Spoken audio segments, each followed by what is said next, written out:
Kagulat World. May mga laban na hindi lang basta semifinal. May mga laban na parang pagsubok kung hanggang saan na talaga ang narating ng isang atleta. At ngayong gabi, isang buong bansa ang muling tutok kay Alexandra Ayala.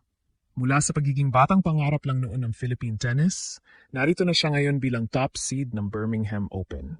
Sunod-sunod ang kanyang panalo. Sunod-sunod din ang pagtaas ng respeto ng tennis world sa kanyang pangalan. Pero ngayong semifinal, ibang klase ang hamon na naghihintay. Sa kabilang side ng net ay si Rebecca Masarova ng Switzerland. Hindi man siya kabilang sa mga paborito noong simula ng torneo, isa siya ngayon sa pinakamainit na manlalaro sa draw. Bilang qualifier, nilampaso niya ang ilang mas mataas ang ranking at ipinakita na hindi siya basta-bastang underdog.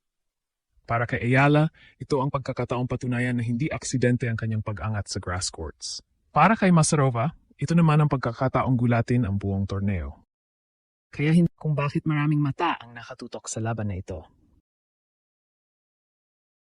Pilipinas, Switzerland, tennis fans sa Europe, maging mga analyst sa WTA Tour. Dahil ngayong gabi, hindi lang finals berth ang nakataya. Nakataya rin kung gaano kalapit si Alex sa susunod na malaking kabanata ng kanyang mabilis na pagsikat sa world tennis. Habang papalapit ang oras ng laban, lalong tumitindi ang excitement ng mga Pilipino. Hindi ito ordinaryong semifinal appearance para kay Alex. Sa nakalipas na mga buwan, sunod-sunod ang kanyang breakthrough performances. Mula hard court hanggang grass court, unti-unti niyang pinapatunayan na kaya niyang makipagsabayan sa pinakamahusay na manlalaro sa mundo. Sa Birmingham Open ngayong linggo, kitang-kita ang kanyang kumpiyansa. Dominante niyang tinalo si Priscilla Hon sa opening round. Pagkatapos ay nalusutan ang mapanganib na si Alina Charaeva. At sa quarterfinals, muling ipinakita ni Ayala ang kanyang kalidad nang pataubin niya si Mananchaya Sawangkaew sa straight sets, 6-3, 6-2. Hindi naging perpekto ang laban, pero naging sapat ang kanyang composure at shot-making para makontrol ang mahalagang puntos. Ngayon, mas mabigat ang hamon. Si Rebecca Masarova ay maaring ranked lamang sa labas ng top 100, ngunit huwag magpaloko sa numerong iyon. Sa buong torneo, isa siya sa mga pinakamapanganib na manlalaro. Dumaan siya sa qualifying rounds bago makarating sa semifinals at nakapagpatalsik pa ng mga mas mataas ang ranking sa kanya. Ang kanyang malakas na serve ang isa sa pinakamalaking armas niya sa grass. Kapag gumana ito, napahirap niyang i-break. At sa mabilis na surface ng Birmingham, mas lalong nagiging epektibo ang kanyang laro. Pero may dahilan kung bakit si Alex ang top seed. Mas kumpleto ang kanyang arsenal. Mas mahusay ang kanyang movement. Mas kontrolado ang kanyang baseline game. At higit sa lahat, tila lumalakas ang kanyang kumpiyansa sa bawat panalo. Ngayong gabi, hindi lang ito laban ng ranking laban sa ranking. Ito ay laban ng momentum laban sa momentum. At dito magsisimulang malaman kung sino talaga ang handang lumaban para sa Birmingham Open Championship. Ngunit kung may isang bagay na dapat pantayan sa laban na ito, iyon ay kung paano haharapin ni Alex ang pinakamalaking sandata ni Rebecca Masarova, ang kanyang agresibong first serve at walang takot na attacking style.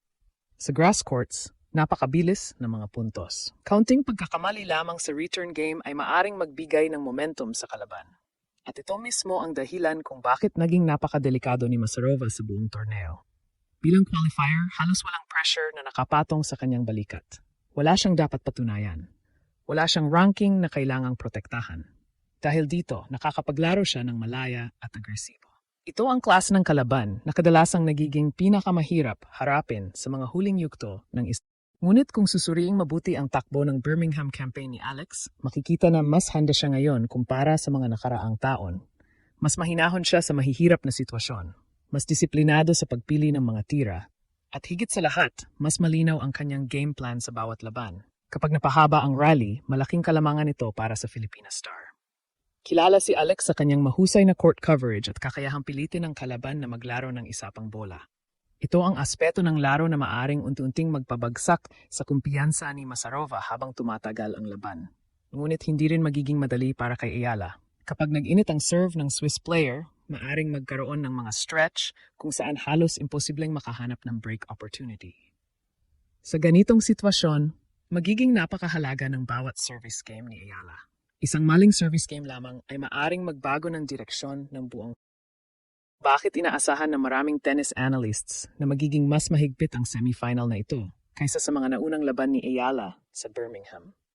Parehong may momentum, Parehong may kumpiyansa, parehong nakakita ng pagkakataong makapasok sa finals. At habang papalapit ang unang serve, isang tanong ang umiikot sa isip ng mga Pilipinong fans.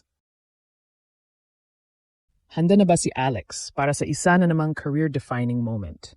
Dahil kung may panalo niya ang laban na ito, isang hakbang na lamang ang pagitan niya sa isa na namang makasaysayang titulo at sa mas mataas pang pag-akyat sa world rankings na matagal ng pinapangarap ng Philippine tennis. At heto na tayo sa puntong matagal ng hinihintay ng maraming Pilipinong tennis fans. Isang semifinal, isang malaking pagkakataon, isang laban na maaring muling magbukas ng panibagong kabanata sa napakabilis na pag-angat ni Alex sa world tennis. Sa kabilang bahagi ng net ay isang mapanganib na Rebecca Masarova na walang takot na nilampasan ang qualifying rounds at kinulat ang maraming mas mataas ang ranking. Ngunit sa kabilang banda rin ay naroon ang isang Alex na mas mature, mas kumpleto, at mas handa kaysa dati. Sa bawat torneo nitong nakaraang taon, unti-unti nating nakita ang pagbabago sa kanyang laro. Hindi na lamang siya umaasa sa talento. Hindi na lamang siya umaasa sa bilis o lakas ng kanyang mga tira. Nakikita na ngayon ang isang manlalarong marunong mag-adjust, marunong magbasa ng laban, at marunong manatiling kalmado kahit nasa ilalim ng matinding pressure.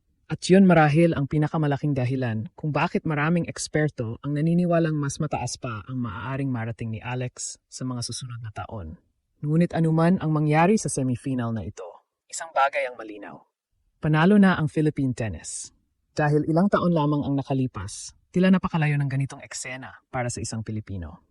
Ang makita ang isang Filipina na top seed sa isang international grass court tournament, pinag-usapan ng mga international analysts at sinusubaybayan ng tennis fans mula sa iba't ibang bansa ay isang bagay na minsang tila ngayon, realidad na ito.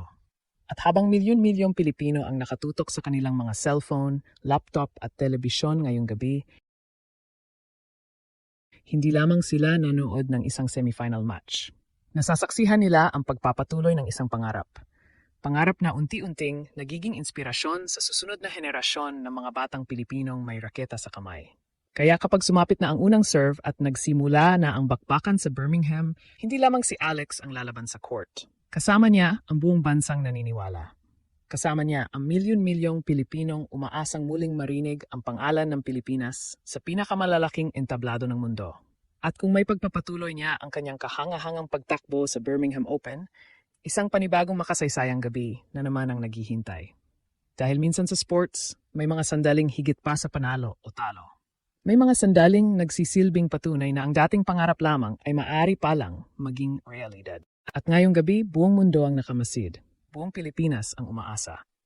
At si Alexandra Ayala ay muling may pagkakataong ipakita kung bakit isa siya sa pinakamaliwanag na bituin ng bagong henerasyon ng world tennis.